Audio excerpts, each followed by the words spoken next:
हाय, आज मी तुमच्यासाठी chicken क्रिस्पीची recipe घेऊन आले, जे की KFC सारखं असतं. त्यासाठी बोनलेस चिकन घ्यायचं, त्यामध्ये लाल तिखट, काळी मिरी, मीठ टाकायचं, आलं लसूणची पेस्ट मिक्स करून मॅरिनेट होण्यासाठी साईडला ठेवायचं. त्यानंतर एका प्लेटमध्ये थोडासा मैदा कॉर्नफ्लोअर घ्यायचं, त्यातसुद्धा काळी मिरी, लाल तिखट, मीठ टाकायचं आणि हे सुद्धा मिश्रण मिक्स करायचं.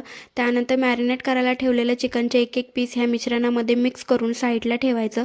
असं पूर्ण चिकन मिक्स करून साईडला ठेवल्यानंतर एक मोठा बाऊल घ्यायचा, त्यात थंड पाणी ओतायचं आणि आईसचे काही क्यूब टाकायचे. जाळीत सगळं चिकन घेऊन ती जाळी 15 सेकंदासाठी या पाण्यात ठेवायची आणि या पाण्यात ठेवल्यामुळे चिकनचा अजिबात मसाला निघून जात नाही आणि पुन्हा तीच रिपीट प्रोसेस करायची. मैदा आणि कॉर्नफ्लॉवरच्या मिश्रणामध्ये एक एक पीस मिक्स करून साईडला ठेवायचा आणि हे सगळे चिकनचे पीस तेलामध्ये डीप फ्राय करायचे, जेणेकरून क्रिस्पी पण होतात आणि KFC सारखे दिसू पण लागतात. आज रात्रीच्या जेवणामध्ये बिर्याणी आणि चिकन क्रिस्पी होती. कशी वाटली रेसिपी कमेंट करा. भेटू नंतर, तोपर्यंत बाय.